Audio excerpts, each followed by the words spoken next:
No momento em que a humanidade sofre por tanto desamor, pela fome, pelas guerras, os tóxicos alimentando a violência em nossa cidade. Esta emissora traz até você momentos de amor, paz e alegria, através de um programa feito com carinho para o seu coração.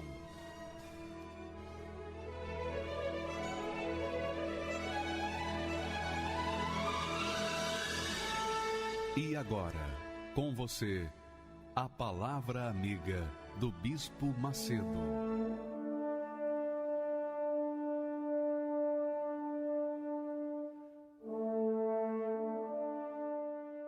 Olá, meus amigos, que Deus abençoe a todos que creem em nome do Senhor Jesus. Hoje nós temos um programa todo especial e eu queria chamar a sua atenção para esse testemunho. Porque essa criatura, ela começou bem na fé, ela começou muito bem na fé, ela prosperou, ela estava muito bem, diferente das pessoas que têm chegado até nós, que vêm de rastros. Não, ela estava muito bem, mas por falta de atenção, por falta de obediência à palavra de Deus, por falta de obediência à palavra do homem de Deus, o conselho do homem de Deus, o conselho dos seus pais, ela mergulhou no mundo da emoção. E quando ela fez isso, ela tomou uma decisão errada. Você sabe, quando a gente vive na fé, a gente vive na certeza. Quando a gente vive na dúvida, a gente vai pelas emoções, pelos sentimentos.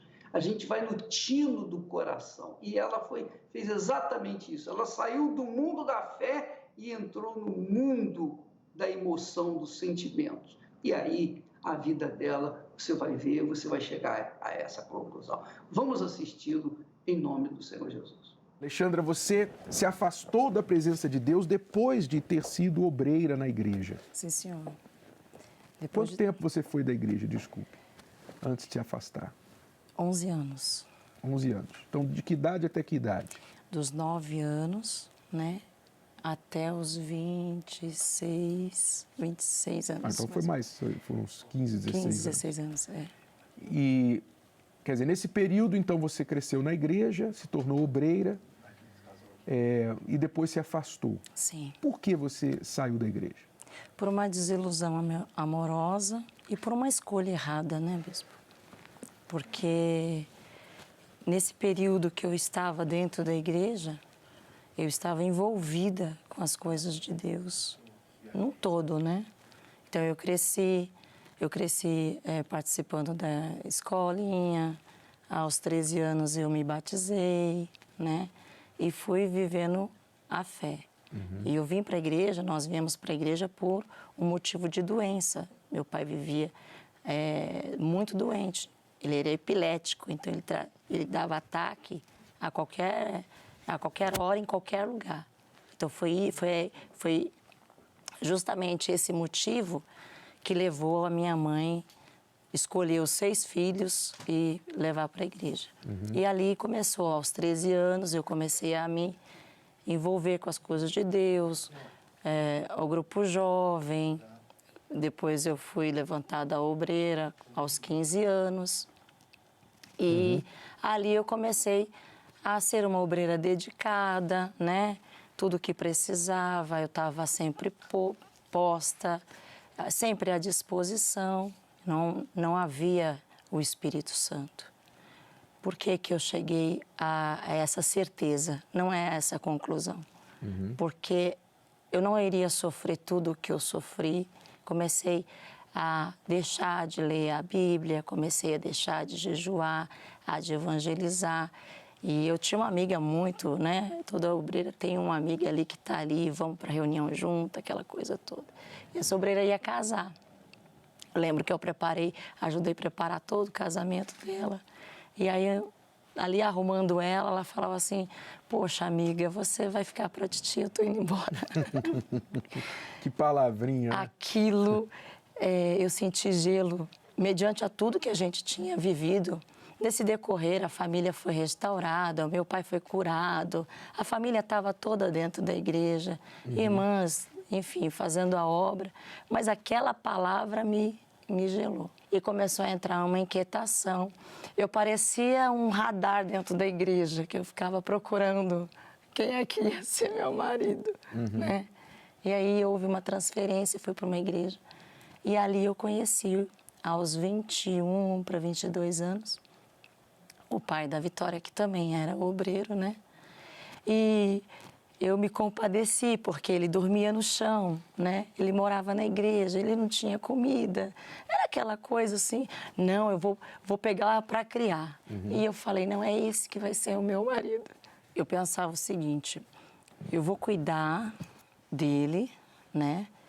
E vou dar a ele aquilo que agora eu estou olhando, essa necessidade que ele está tendo.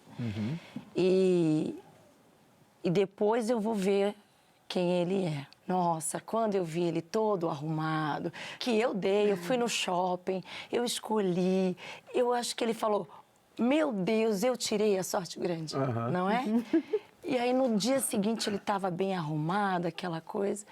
Passou 20 dias, eu falei, ele é o rapaz da minha vida, né? Olha, ele tá bonito, agora ele dorme numa cama, come bem, né?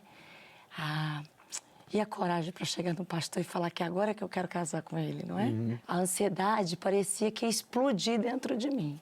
Ou eu falava ou ia me dar um troço, né? Porque aí eu falei, não, mas eu já vou fazer isso, já estava fazendo muita coisa. A minha amiga, né, voltou da lua de mel e falou, e aí? Eu falei, agora eu já achei.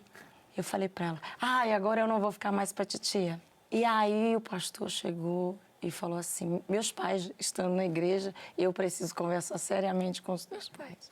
Chamou meu pai, chamou minha mãe. E até então eu não tinha apresentado ele para ninguém, não é? Era aquela coisinha assim, bem ali no cantinho, sem que ninguém soubesse. E aí o pastor falou, olha, pelo amor de Deus, por tudo que a senhora ama a sua filha, não deixa ela casar com esse rapaz. Alexandra, eu acho que esse rapaz não é para você. E falou assim, ao lado dele. Mas como não? Ele ajuda o senhor aqui, ele auxilia.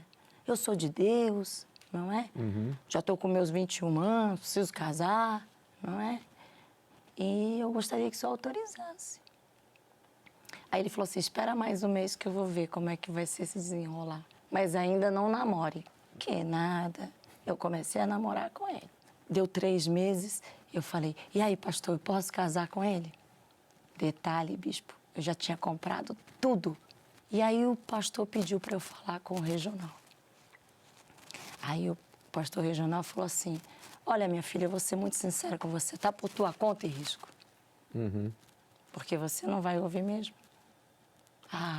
No dia seguinte, eu falei, você tá com toda a tua documentação aí? Vamos embora pro cartório. E chegou o belo dia do casamento. Pela manhã, meu pai e minha mãe entrou dentro do quarto e falou para mim assim, Alexandre, todos os seus irmãos já casaram, só tem você. E assim, você não precisa de nada disso. Hoje a sua vida é boa, né? Você vai fazer a sua faculdade e tudo mais, você não precisa de nada disso. Ainda dá tempo de você, nesse momento, é só você me dar o ok, nesse momento o pai vai lá e cancela tudo. Aí eu falei assim, pai, mas já está tudo pronto. Os convidados já foram todos, já estão aí. Gente de outros estados que gastaram passagem para estar aqui. Ele vai acontecer. E casei, né? Só que quando eu casei e terminou o casamento, aquilo já tinha acabado. Começou a acabar. As purpurinas acabou, aquele encantamento estava começando a acabar. Mas tudo bem. E ele já estava com uma cara muito assim, transtornada. Fomos para o buffet e tudo mais. Nós ganhamos, né, a lua de mel. o que é lua de mel, né? O que é lua de mel? Aí eu falei, olha, nós ganhamos a lua de mel, a chave está aqui e a gente já pode sair, se despedir de todo mundo, a gente pode ir para casa. Não, para praia, né? Curtir os 5 dias. Ele falou, que praia? Nós vamos para casa. Eu falei, mas como assim? E a minha lua de mel? Ele falou, não tem lua de mel, nós vamos para casa. Ai, que bom, então a gente vai para casa, mas amanhã cedo a gente vai para a praia, não é? Ai, que maravilha, separei aquela roupa, aquela coisa toda. Aí eu fui, tal, de vestido. Agora tem que fazer aquela coisa de Cinderela. Vamos tirar o vestido, nem nada. Quem tirar o vestido? Vai tirar vestido coisa nenhuma. E ali eu levei o maior susto da minha vida. Porque foi tomada a força.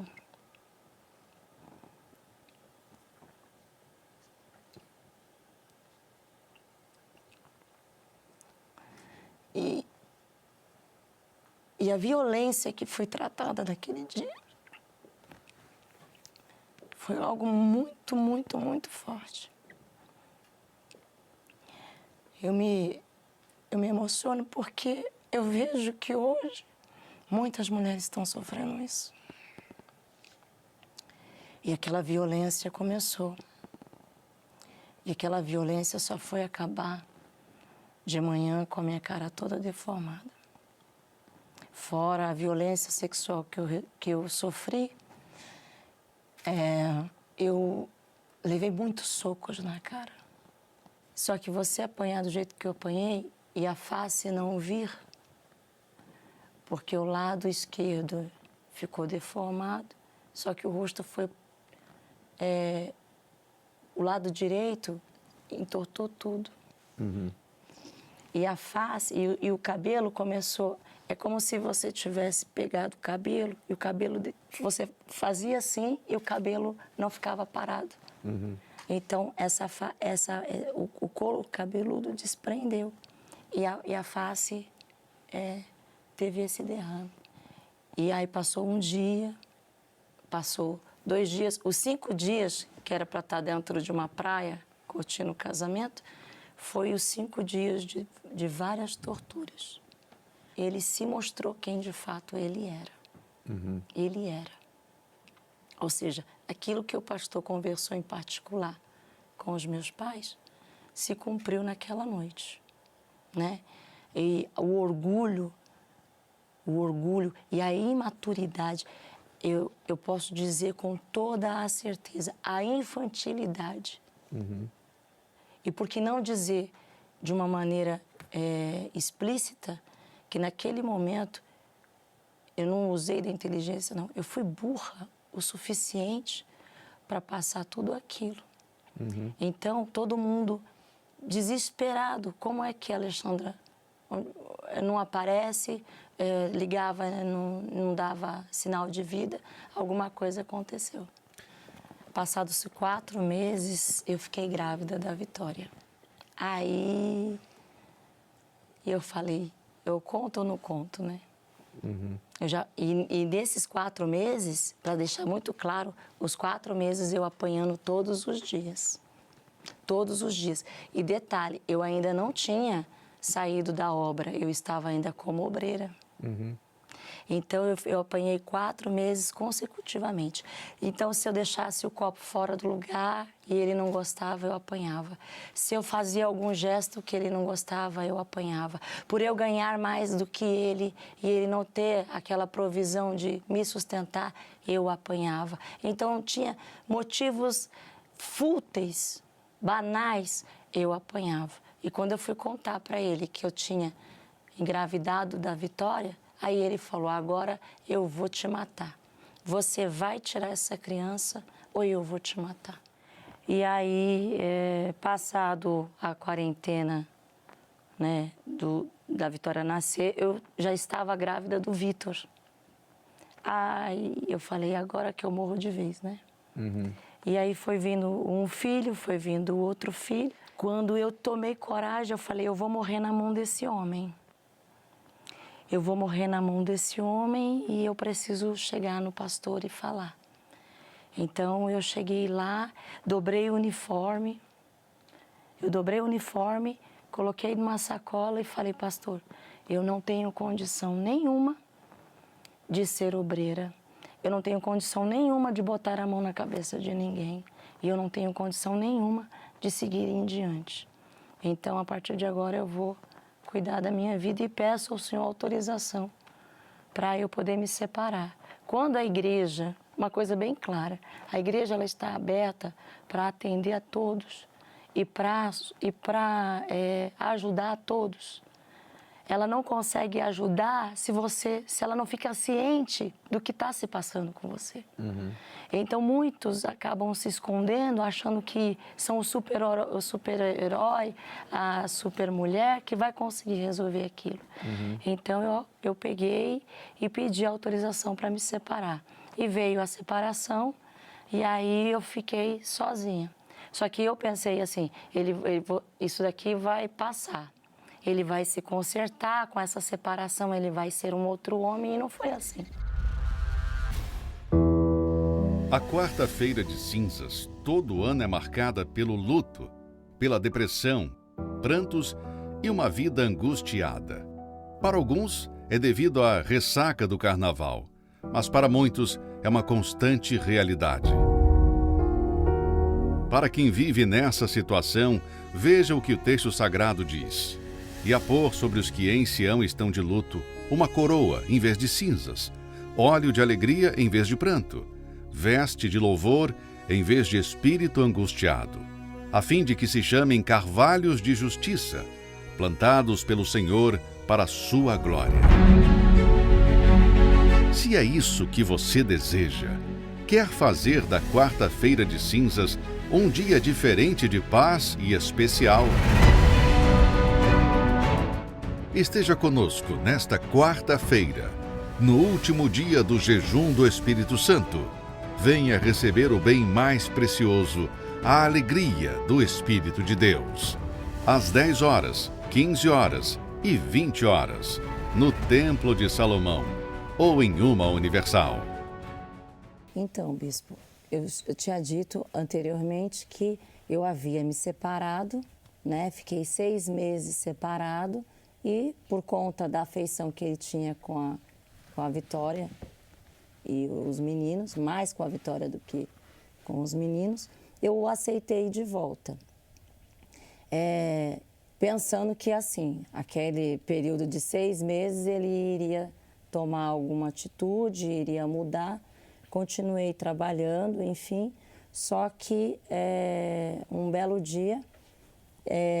eu recebi um telefonema onde uma travesti ligou e dizendo, olha, meu nome é fulana de tal e eu tô com o teu marido, eu tenho um relacionamento com o teu marido há muitos anos, né? Aquilo ali, eu falei, não é possível, não é possível. Inclusive, essa noite ele passou comigo. E aí veio outras descobertas, por quê? Porque depois eu descobri que ele estava envolvido, ele entrou no tráfico. Eu não já aguentando mais, o que aconteceu? Fomos para uma casa pequenininha, peguei as coisas que eu tinha, as poucas que eu tinha, saí distribuindo pela vizinhança e peguei as roupas das crianças e fui. Ali foi a sua separação? Ali foi quando ele olhou para mim e falou o seguinte, já que eu não posso te ajudar, Alexandra, te atrapalhar, eu também não vou mais. A partir de hoje, você não vai me ver mais. E a partir de hoje, a responsabilidade desses filhos é seu. As crianças estavam pequenas, né? Uhum. E eu já não tinha mais tanta estrutura assim. E assim eu fui. Quando eu cheguei na casa do meu pai, levei nesse dia o meu filho pequeno e conversei com meu pai. O meu pai falou assim, olha, é o seguinte, se você for para ficar na minha casa, você vai seguir as minhas regras. Porque até aqui, você só fez bobagem, você só fez besteira, você não me escutou, né? Uhum. Então, se você quiser ficar aqui, você vai pegar e você vai viver na disciplina que há na minha casa. E os meus pais começaram a cuidar dos meus filhos. Então, Ok, que bacana, então agora eu vou trabalhar. Só que eu ia trabalhar, eu levantava cedo para ir trabalhar, eu pegava, saía do trabalho, ao invés de eu ir para casa, agora é a hora de eu dar atenção aos meus filhos, agora é a hora de eu fazer um jantar, agora é a hora de eu, pelo menos, calar essa dor, desse sofrimento todo, desse trauma que essas crianças sofreu. Não, eu saía dali e aí, vamos num bar tomar alguma coisa? Vamos tomar alguma coisa. E ali a gente não via a hora passar. Foi aí que comecei a conhecer pessoas, não é? E isso trouxe muito tormento dentro da casa do meu pai, porque meu pai tinha hora para chegar e eu não chegava. Então, minha mãe tinha que descansar, ela tinha que fazer o papel da mãe. As crianças chorando que nem desesperado, querendo, me chamando, e eu não chegava. E ali começou a surgir aquele distanciamento em relação ao cuidado. É como se eu realmente não tivesse mais me importando com a responsabilidade que a mim foi cabida e simplesmente achar que ali a conta quem teria que pagar era o meu pai. E, sinceramente, ele pagou. Porque ele, vendo os netos naquela condição, então ele se posicionou como pai. E foi assim por uns 3 anos consecutivos. Eu que nunca fui em motel, hotel, essas coisas, eu comecei a frequentar, eu comecei a ter um relacionamento aqui, um relacionamento ali. O pensamento que me passou é o seguinte: eu vou fazer com esses homens tudo aquilo que eu passei. Então eu comecei a ter um comportamento assim. Então eu comecei a mudar totalmente o meu modo de me comportar, eu comecei a mudar totalmente o meu modo de me vestir, eu comecei a seguir um patamar de vida e uma realidade que eu não tinha, não é? E deixava as necessidades básicas dos meus filhos sobre a responsabilidade dos meus pais. Eu comecei a receber um convite aqui, um convite ali, e aí eu comecei a receber por esse convite, não é? Então, eu tinha que... Saía com homens por dinheiro. Por dinheiro, né? De manhã eu trabalhava, então ninguém sabia que eu tinha essa vida, porque eu trabalhava. Mas quando chegava o final do período, então eu começava. Então, eu me preocupava com a roupa que eu tinha que vestir. Muitas das vezes, eu recebia a roupa no meu trabalho, que é a roupa que eu tinha que estar usando, o sapato que eu tinha que estar usando, o cabelo que eu tinha que os homens mandavam para você. Que eles mandavam para mim. Para cumprir algum tipo de fantasia. Para cumprir aquelas fantasias. E foi assim por muitos e muitos anos. Quer dizer, você se tornou garota de programa. Sim. A preocupação de me tornar a mulher mais desejável foi tão grande que eu estava trabalhando no banco e eu conheci, eu fui mudada de instituição financeira. E nessa instituição financeira a qual fui mudada, a minha gerente, ela era a mãe pequena, aonde ela me fez um convite. Ela falou assim: olha, seu aniversário está chegando, então a gente vai te dar um presente. E eu mal sabia que presente que era aquele. Então, quando chegou no dia do meu aniversário, ela falou assim: olha, eu te dei uma consulta com a minha mãe, que a minha mãe é uma pessoa renomada, entendeu? Mãe de santo. Mãe de santo renomada, onde as autoridades e tudo mais vai até ela. Então, eu te dei esse dia para você consultar com ela, para ver se ela consegue, de alguma forma, te encaminhar. Olha, eu nunca pisei também. O senhor viu que eu nunca fiz coisas que passei a fazer, não é? Então, eu aceitei o convite e é uma avenida muito movimentada aqui. E quando eu cheguei e saí, que ela me tirou do carro, e eu cheguei na porta dela, a mãe dela, que é a mãe de santo, falou assim: o que ela está fazendo aqui? O que ela está fazendo aqui? Ela não pode entrar aqui. Mas por que ela não pode entrar aqui? Porque ela está com ele. E para ela entrar aqui, ela tem que fazer a escolha dela. Mas a partir daquele momento, é como se eu fechasse a porta do meu coração para Deus e tivesse suscetível a tudo aquilo que o mundo pudesse me oferecer naquele momento. Então, foi uma coisa que, quando ela falou isso, ela disse o seguinte, e outra, se for para você entrar, você vai ter que entrar, você vai ter que pedir licença para você entrar no meu terreiro, porque você não vai entrar do jeito que você acha que você vai entrar, não. Então, ali naquele momento, eu decidi, realmente, eu não quero mais Deus na minha vida e eu vou me entregar. Eu tive que entrar de costas e vendada. Eu fui vendada de costas até o local onde que ela iria me atender. Automaticamente, eu ouvi, porque os obreiros que fazem a libertação, constantemente ouve o diabo dizer, eu vou te pegar. Eu vou te pegar. E o diabo, ele não tem medo de você porque você é um obreiro, você carrega dentro de você um uniforme. Mas ele vai te pegar se você não estiver na condição de um servo fiel, bom e fiel. E é aquilo que eu não estava sendo há muitos anos, entendeu? Então, por conta disso, no dia que eu entrei, eu ouvi isso daí. Você lembrou? Te peguei. Foi a palavra que eu ouvi. Eu te peguei.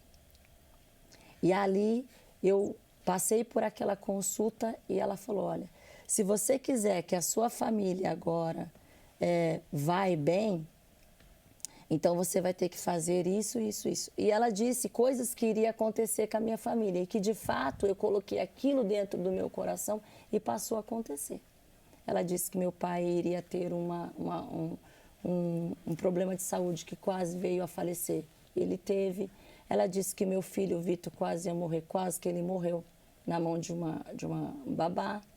E tudo aquilo que ela foi falando ali, eu fui crendo. Quer dizer, eu deixei de confiar no poder de Deus naquele momento para confiar na palavra do mal. E ali, bispo, naquele momento eu fiz um pacto com a Pombagira, a rainha, que ela seria dona da minha cabeça. Ela ia ser dona da minha cabeça, das minhas ações, das minhas atitudes. Daquele dia em diante, que eu saí dali, eu já não era mais a Alexandra, que sofria porque fez aquelas escolhas. Mas eu passei a ter vontade de viver aquela vida. Nasceu dentro de mim a vontade de me prostituir, porque eu já estava não fazendo aquilo porque era uma necessidade, mas eu já começava a gostar daquela situação. Comecei a trazer vários transtornos para o meu pai e para minha mãe, porque eu comecei a ser aquela pessoa extremamente encrenqueira, barraqueira, aquela pessoa extremamente violenta. E não era só com os filhos, era em todos os lugares. Comecei a ser uma pessoa que gostava de chamar a atenção por onde quer que passava e não importava. Anteriormente, eu era convidada pelas pessoas. Olha, o vestido, você vai estar me encontrando em tal lugar.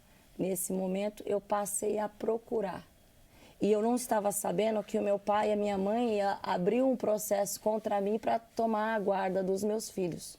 Porque já que eu não era a mãe suficiente que cuidava desses filhos, que provia aquilo que eles necessitavam, então por que eu queria ter esses filhos perto? Então ela ia tomar os filhos. E nesse momento, nesse inteirinho, eu me relacionei com uma pessoa 23 anos mais velha do que eu, onde tinha um poder aquisitivo muito alto e que me prometeu muitas coisas, mundos e fundos, não é? E foi aí que eu decidi fazer as minhas malas e eu me lembro como se fosse hoje. Ela gritava, pelo amor de Deus, não faça isso comigo, mamãe, não me abandona, mamãe. E ela gritava. Eu me ausentei da Vitória. Chegava várias vezes assim, maldita a hora que eu tive vocês, porque vocês atrapalham a minha vida, né? O caçula, eu não ia. Então, assim, o meu papel era ali de, por exemplo, meu pai falava, meu pai não queria dinheiro. Meu pai não estava buscando dinheiro. Meu pai queria que eu pegasse eles num sábado e passeasse com eles. E desse atenção a eles. E às vezes que eu fazia por um encargo de consciência. Encargo de consciência.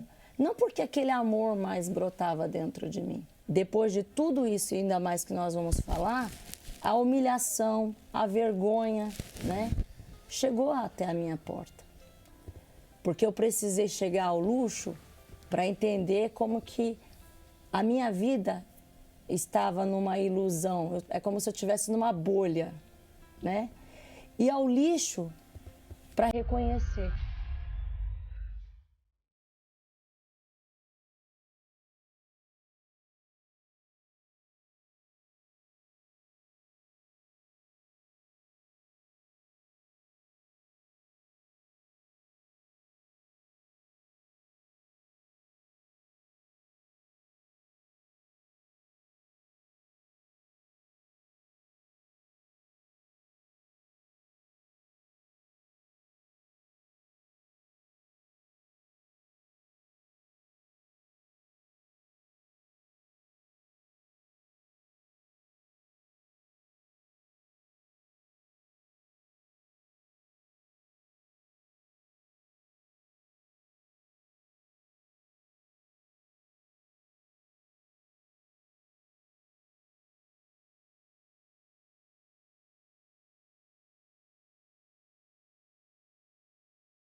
Era uma culpa muito grande. E por eu ter me tornado uma mulher extremamente fria, calculista, agressiva, uma mãe desprezível, vamos dizer o seguinte, eu tentava, de uma certa maneira, poupá-los com algumas coisas de bens materiais, mas o afeto que, na verdade, eles precisavam, eu não dava. Já chegou momentos de finais de ano deles estarem me esperando. Mas eu tinha o meu compromisso com um cliente ali, com um cliente aqui, porque eu, naquele momento, eu estava voltada. O meu coração estava voltado, o meu raciocínio estava voltado para aquilo. E a tal ponto que, se eles chegassem e falassem da igreja, para mim, não fala da igreja para mim, não. Se ela, com toda aquela dedicação, o desejo que ela queria de ter a mãe por perto, o desejo dos irmãos de ter a mãe por perto, até mesmo meu pai e minha mãe de querer a filha que se foi um dia por perto, então eles tentavam de todas as maneiras me trazer para perto. Então, todas as vezes que tocava num assunto, olha, que nem ela pegava a minha peça de roupa, então ela enfiava lá, às vezes que ela ia me visitar, ela enfiava no meio das minhas. Então, eu pegava aquela roupa branca, era sempre a camisa branca. E eu falava, que esse negócio está fazendo aqui? Eu não podia ver aquela camisa branca. Eu comecei a sentir medo. Vinha na minha cabeça assim, você já está no inferno. você não tem mais jeito para você. Todos os dias esse pensamento latente na minha cabeça. Você já está no inferno, você já é minha. Então agora chegou o momento de você tirar a sua vida, resolve esse problema, ninguém está te ajudando. E foi aí que eu comecei a buscar os especialistas. Então eu comecei a fazer tratamento com a psiquiatra, eu comecei a tomar fluoxetina de 20 miligramas e aí em menos de 2, 3 meses essa dosagem foi aumentando. Então de manhã, no período de manhã, quem me via parecia que eu estava totalmente drogada. E quanto mais eu voltava lá, que eu desabava com a psicóloga, não dá jeito você não. A psiquiatra falava assim, você não tem jeito, então eu vou mandar você para neuro, eu acho que você tem algum problema na cabeça. E teve uma vez que eu tive que ficar a noite toda no hospital do sono para ver se eu encontrava, porque eu tinha apagões. Então essa depressão, ela começou a me sufocar. Ela sufocava. Tinha dias que eu não queria sair do quarto. Tinha dias que eu não queria tomar banho. Tinha dias que eu não queria comer. Tinha dias que eu não queria falar com ninguém. Mas todas as vezes que eles ligavam, meu pai ligava, minha mãe ligava, essa explosão de raiva acontecia. Por quê? Porque eu sabia que eles queriam falar comigo a respeito da luz, que era Deus, e eu não queria, eu estava em trevas. Eu tentei o suicídio. A primeira vez foi com muito remédio, muito remédio, que eu fiquei muito dopada. A segunda vez que eu tentei o suicídio, numa explosão de raiva, o meu filho estava dormindo, então eu falei, agora que eu vou acabar tudo. E eu só ouvia uma voz dizendo o seguinte, se joga. Eu morava no 12º andar. Se joga. Você joga teu filho, depois você joga a tua filha, depois você joga outro teu filho e depois você se joga. Então, aquilo era muito forte dentro de mim. E nessas idas e vindas com o médico, eu adquiri uma enfermidade que eu tinha que tomar morfina. Eu fiz tomografia, a tomografia saía limpinha. Não tinha nada. O último ortopedista disse para mim, minha filha, você está de brincadeira comigo, você não tem nada, vai para casa. E lá eu tomava a morfina. E é como se você estivesse lutando, você está lá no fundo do abismo. E você querer forças para você sair dali. Você querer forças. Mas a minha mente estava tomada. Por quê? Eu tinha entregado o controle das minhas ações e das minhas atitudes a uma entidade. E era óbvio que ela queria reger. E era óbvio que a voz que vinha na minha cabeça eu ia obedecer. E nesse inteirinho todo, nós ficamos sabendo a notícia que o pai da Vitória veio a falecer. Né? Ele foi assassinado por aquele envolvimento que ele tinha com o tráfico de drogas e aquela coisa.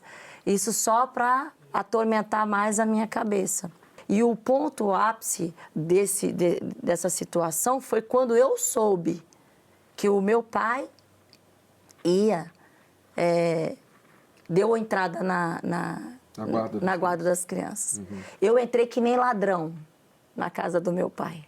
Eu peguei os meus filhos.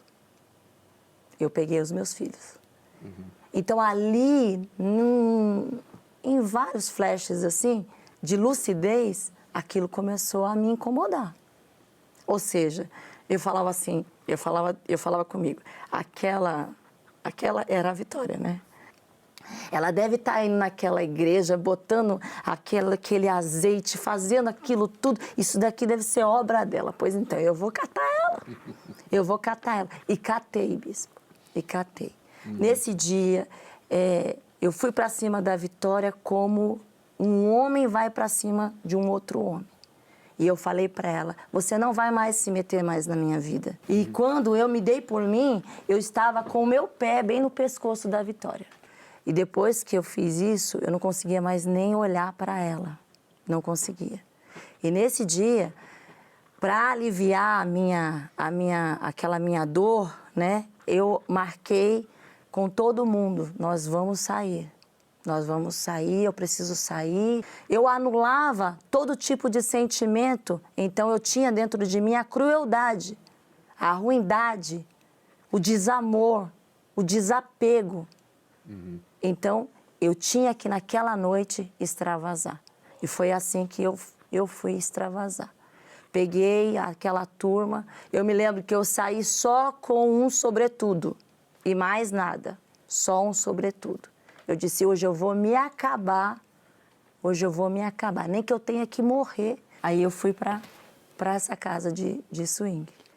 Então parece que naquele dia ele falou, já que você quer me conhecer profundamente, então hoje você vai me conhecer.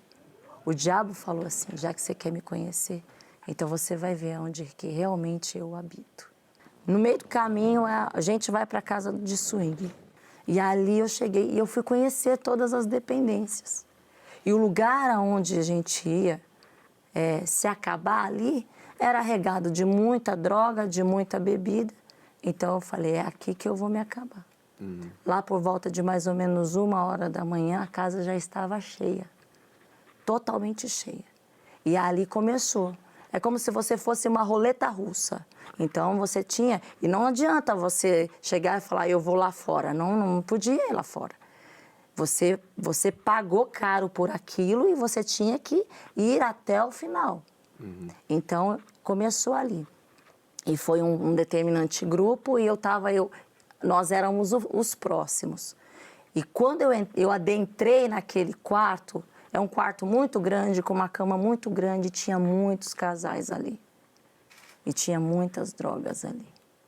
Então, na minha cabeça, aquela voz falava, você vai hoje experimentar o que é loucura, ou seja, a droga. Porque se eu entrasse na droga, aí era fim de carreira. E naquele momento eu só fiz assim, quando eu abri os olhos, eu vi muitos demônios. Muitos demônios. Naquele momento fez um estralo dentro de mim. E eu vi muitos demônios, muitos demônios. E aqueles homens vindo para cima de mim, as mulheres que estavam ali vindo para cima de mim. Afinal de contas, você foi ali para aquilo. Eu não conseguia abrir a boca, eu não conseguia nada, eu estava totalmente ali. É como se eu tivesse paralisado ali. Eu me paralisei, eu não me movia. Eu não me movia.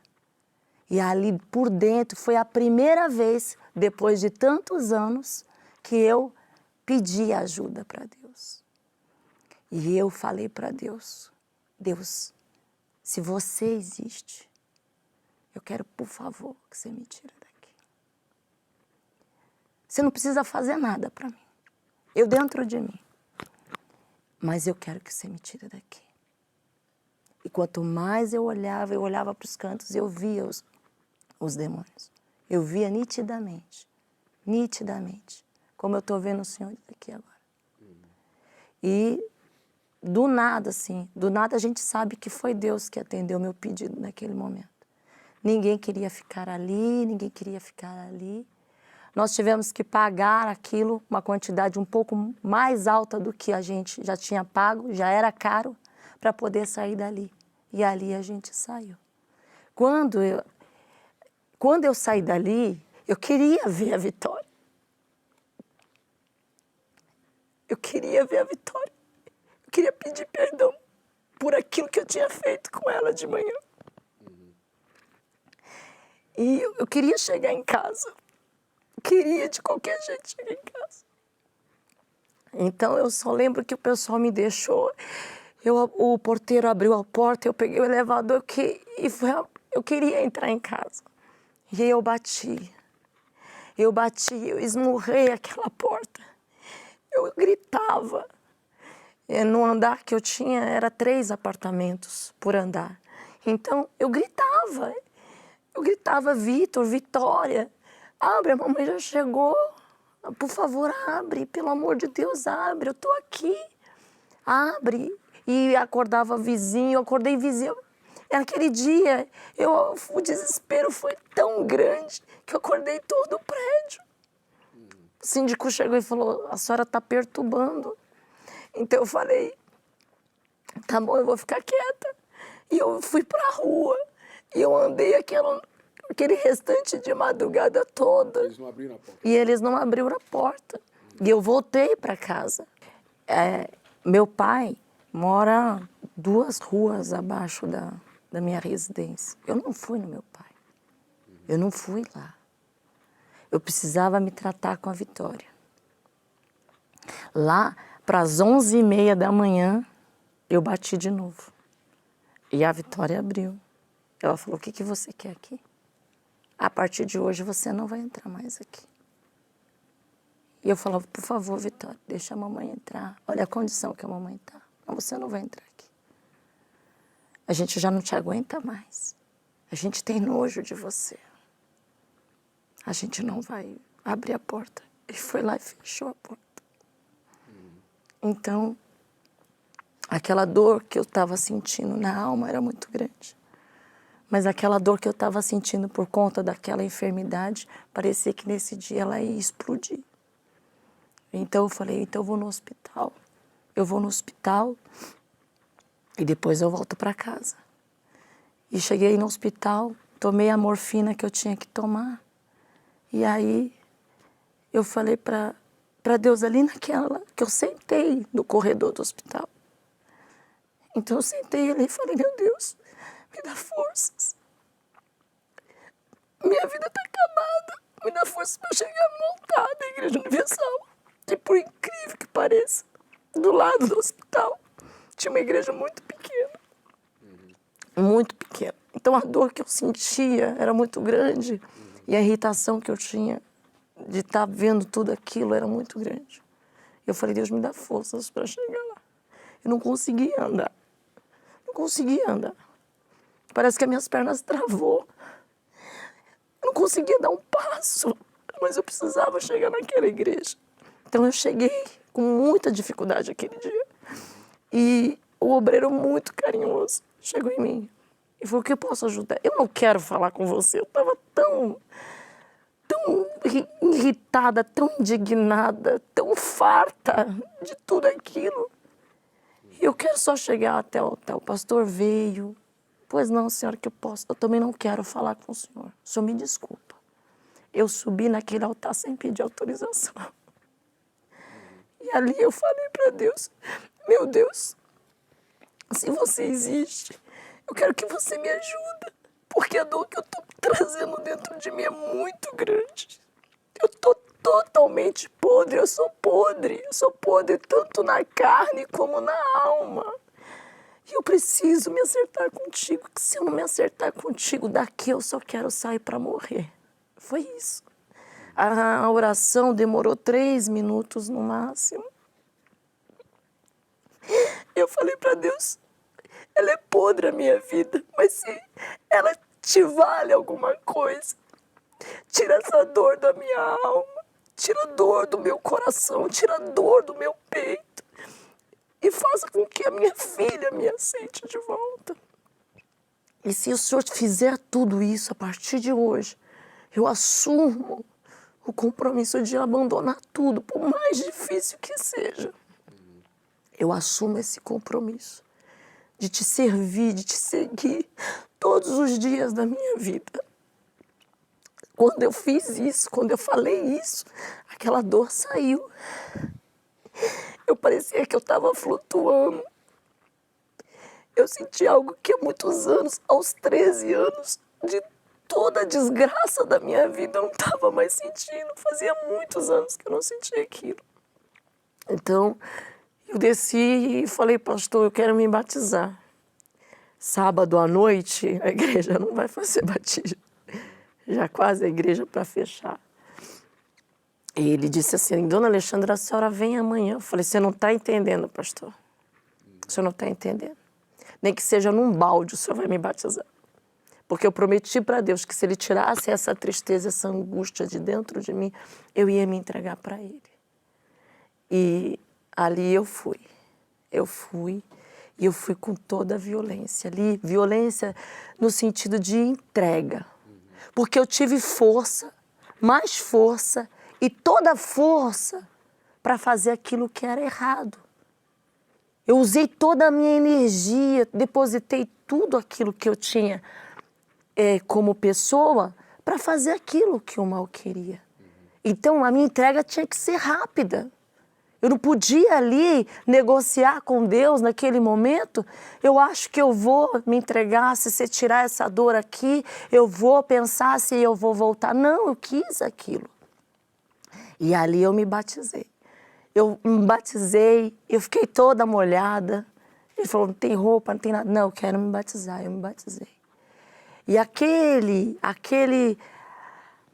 alívio foi tão grande que, de repente, eu comecei a pensar muito nos meus filhos. Muito. Eu lembro que eu entrei dentro do ônibus molhada. Acho que quem me olhou naquele dia falou, meu Deus, essa daqui bebeu a noite toda, né? Mas eu entrei dentro daquele ônibus e eu fui mais que depressa. Nesse dia eles estavam na casa dos meus pais e eu fui mais que depressa. E quando eu abri a porta da casa da minha mãe, foi muito, muito forte. Eu nunca vou me esquecer do que ela disse. Ela falou, agora a minha filha voltou. E ali eu pedi perdão, eu me ajoelhei. Eu chorei copiosamente, muito mais do que eu estou chorando aqui, mas eu chorei de alegria. E eu pedi perdão para o pai, eu pedi perdão para a mãe, eu pedi perdão para os meus filhos.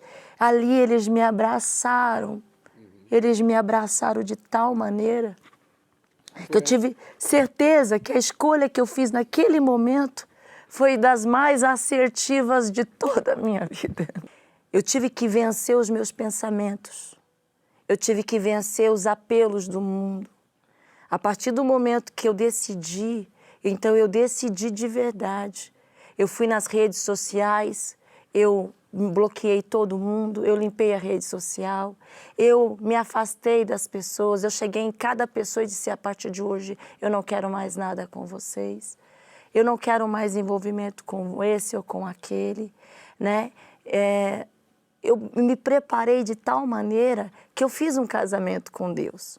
E eu preparei a roupa que eu ia vestir. Eu preparei o voto diante de Deus, porque eu não podia chegar diante de Deus de mãos vazias. Então eu preparei aquele voto. E eu tinha a única certeza de que o Espírito Santo ia entrar dentro de mim. Então, eu não vi a hora daquele domingo, daquele sábado para aquele domingo chegar. Nem a ansiedade de chegar aquele dia, eu fiquei trancada. Haja vista que eu fiquei trancada. Me esqueceram no casamento, mas o Espírito Santo não me esqueceu.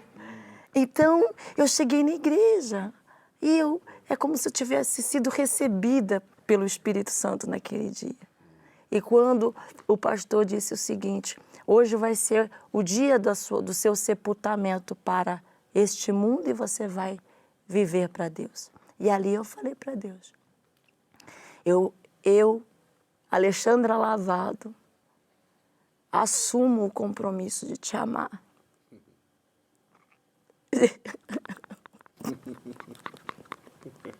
Casou com Jesus, né? Casou com o Espírito Santo. E ele te aceitou. Eu disse, eu assumo o compromisso de te amar. Na alegria e na tristeza, na saúde e na doença, todos os dias da minha vida. Se você me aceitar, meu Senhor, eu quero nesse momento que o Senhor, como diz a tua palavra, seja o meu marido, seja o meu pai, seja o meu amigo, seja o meu conselheiro. E ali eu fui tomada de um gozo muito grande. Um gozo muito grande, uma alegria incondicional. Então, a partir daquele momento, essa aliança, ela permanece até hoje. Essa aliança, ela é constantemente renovada. Eu renovo essa aliança da hora que eu acordo. Eu não pego o celular pela manhã e fico vendo lá as mensagens, não. O meu bom dia é para ele. A minha atenção é para ele. eu dobro os meus joelhos, eu chamo ele de meu amor, eu chamo ele de meu querido, de minha vida. Tem dias que eu falo assim, nossa, eu te amo tanto, né? Eu me tornei, através dos ensinamentos que eu tive dentro da igreja, eu aprendi a me valorizar como mulher. Eu aprendi a ouvir, porque nós temos 2 olhos, uma boca, 2 ouvidos, mas a gente quer fazer a nossa boca ser maior do que tudo. A misericórdia de Deus foi tão grande na minha vida que hoje eu tenho a consciência que é essa misericórdia que me faz estar em pé. O Espírito Santo é o meu alimento que me faz estar em pé. Ele é o único motivo pela qual eu jamais, em momento algum, vou olhar para trás. Porque eu jamais vou querer experimentar tudo aquilo que eu experimentei um dia, né? Então, isso é que me dá essa certeza. Isso é que me coloca, hoje me faz ser honrada. E digo mais, a misericórdia de Deus, ela é tão grande para aquelas pessoas que pensam que não vai voltar, para aquelas pessoas que acham que nunca elas vão estar, que hoje o Espírito Santo me fez voltar. Hoje eu sirvo de todo o meu coração. E muitas pessoas que estão agora nos vendo, que está passando por isso que a gente está passando, mas por conta desse orgulho, por conta dessa vaidade, por conta de você querer fazer a sua própria vontade, você está sofrendo. Talvez você esteja de uniforme aí, você pode ser um pastor, você pode ser uma obreira, uma esposa de pastor, você está sofrendo, você está apanhando, você está querendo manter a sua pose, você está querendo manter aquilo que te sustenta hoje, que é um uniforme. E enquanto você viver pensando nisso, você vai afundar. Hoje o que me sustenta é o Espírito Santo. Eu queria agora fazer oração por você que está sofrendo. Talvez você esteja na mesma situação que a Alessandra. Talvez você esteja se sentindo um lixo, o próprio lixo. Mas Deus continua sendo o mesmo. O que Ele fez no passado, Ele faz no presente. O que Ele fez na vida da Alessandra, Ele faz na sua vida, faz na vida de todos, todos. Pode ser católico, espírita, evangélico, muçulmano, judeu, seja lá o que for, não importa a sua religião, ou se você não tem religião, e se você nem crê em Deus, você talvez não crê em Deus, então, tudo bem, do jeito que você está, Ele aceita você de qualquer maneira, desde que você dê um passo na direção dele, Ele vem correndo na sua direção, porque Ele não quer perder a chance de mudar a sua vida. Vamos falar com Ele. Elevo os meus olhos para os montes, de onde me virá o socorro. O meu socorro vem do meu Senhor. Meu Senhor, meu Deus e meu Pai, em o nome do Senhor Jesus, eu te peço por essa criatura que nos assiste neste momento. Eu não sei qual é o problema que ela está enfrentando. Eu não sei que tipo de lixo ela se considera. Mas uma coisa eu sei. Eu sei que o Senhor é o mesmo. O Senhor é Deus Todo-Poderoso. E o Senhor só faz coisas grandes, magníficas, perfeitas. E o Senhor pega a pessoa que está no lixo, no monturo, e o levanta para fazê-lo assentar-se ao lado dos príncipes. É isso que o Senhor fez no passado, faz no presente, fez na vida da Alessandra e faz na vida dessa criatura que me ouve neste momento. Então, seja neste momento o teu poder sobre essa criatura e livra desse inferno que ela tem vivido, meu Pai. Muda a sorte dela, muda essa situação, muda esse jeito dela.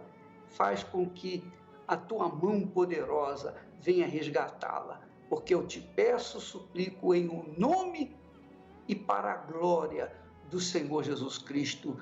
E todos os que creem digam amém e graças a Deus. O Senhor é quem te guarda, é a tua sombra direita. Ele guarda a tua alma, te protege contra o mal. Deus abençoe abundantemente a todos. Até lá. Ele guarda a tua entrada e tua saída, desde agora e para sempre.